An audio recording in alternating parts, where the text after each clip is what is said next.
Priatelia, znova sa k vám prihováram z farmy. Nová príhoda, nová udalosť. Viete, čo všetko zožerie taká sliepka? Alebo taký kohút? Kohút je manžel sliepky, lebo niektorí ešte ani to nevedia. Sliepka je všežravec. A je pre ňu prirodzené, keď nájde myš, tak ju zožerie na tej lúke. Ak vidí letieť nejakú kobylku, hneď je v nej. Chrústa, hneď je v nej. Ak vypadne nejaká lastovička z hniezda, je tam rýchlejšie ako nejaká mačka. Tú lastovičku zožerie ako nič.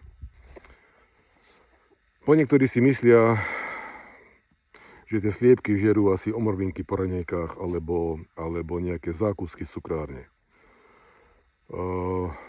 Sliepka je všežravec. Čo nájde, to zožerie. Zožerie všetko, čo nezožerie ju.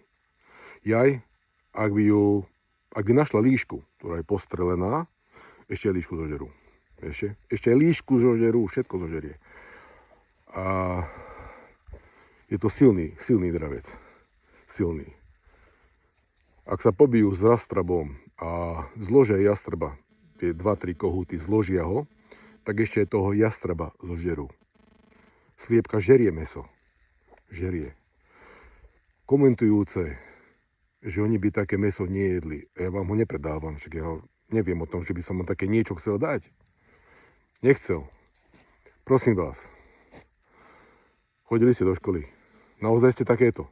Po niektoré. To, že je vonka zima, tak ona preperí a ona nemôže mať upletený svetrík. Tá sliepka, ona má perie. Jej zima není. Ale s týmto sa naozaj stretávame.